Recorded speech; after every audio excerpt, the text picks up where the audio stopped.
Hello. So I think I got to last time to just where I was preparing for surgery, and and I think in my last video I talked about sort of the place I was in, sort of emotionally and mentally, just in the run up to that time. So my surgery was a lumpectomy, and so I'd been for my pre-meds. Whilst I'd introduced some sort of transformational changes, and as a recap, I'd changed my diet, I still had a long way to go and a lot to learn, and that was coming. I'd started fasting, intermittent fasting, and I was still learning an awful lot about the benefits of that and autophagy and how the body can heal. And I was meditating, but I was and sort of using mindfulness techniques, and I was learning quite a lot about somatic practice, but I was still struggling with panic attacks and just the sheer overwhelm of what was going on for me. I mean, it is a lot to take in, a lot to deal with when one has never been through anything like that before, and neither had any members of my family really. And I'd been very open. I told people. I hadn't exactly got the reaction from everybody that I'd expected, some good, some bad. But as I say, I was going through I'd been through my pre-med checks, everything else was fine. And I was preparing for surgery, and I remember the night before doing really long meditation, because that afternoon, so my surgery was on Friday the 28th of April, but on the day prior, I had to go and have what they call a guide wire inserted, which goes in through the nipple. And I found that incredibly traumatic. That's done under a local anaesthetic. And the reason for that was so that the surgeon could find my lymph. When doing the lumpectomy, because they had to remove 2 or 3 lymph, sentinel lymph, to send for biopsy to see categorically if the cancer had spread. Because even though I'd had biopsies twice in that area, this is just what they do. If I had my time over again, I might have said no to that, but that's an easy thing to say when you know that it's come back clear, which mine did. But we have lymph for a reason. We need them, and they took 2 of mine, and I was pretty bloody attached to them. And I really mourn them not being there. It's hard to explain, but they were part of me. They're part of my body. They served a purpose. They did good deeds for me, and they were taken away, and needlessly now. Because they were clear. But I guess, as I say, it's easy for me to say that now. But having that guide wire put in, so what they did it that afternoon, and it was all sort of curled up and coiled. And I do have a photo. I don't think I'm allowed to put it online because it's all like bandaged.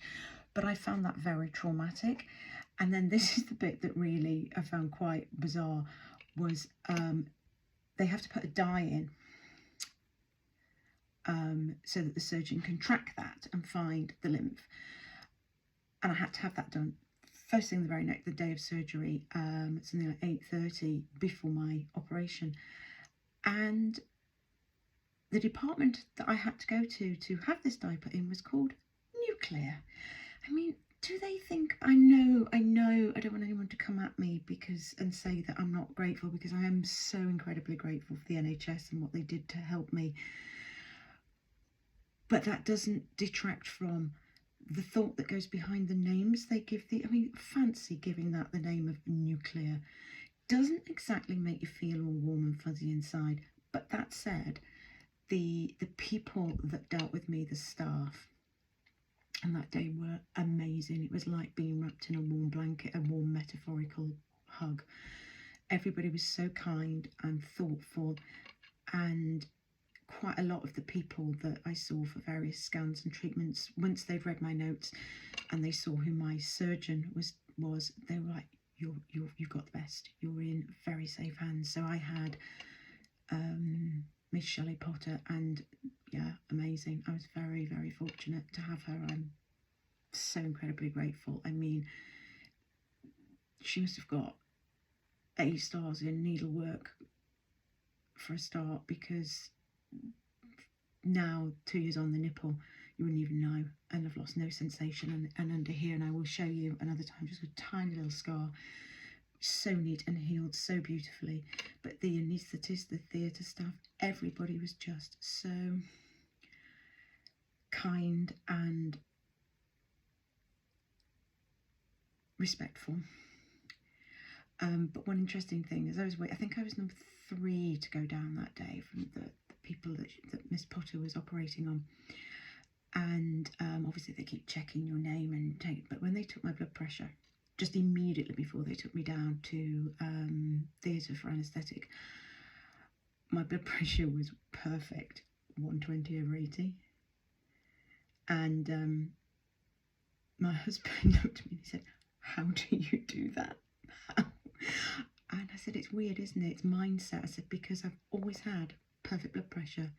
I didn't expect it to be any different. I expected my blood pressure to be perfect." And so it was. So that's just an aside of just the impact our thoughts have on us.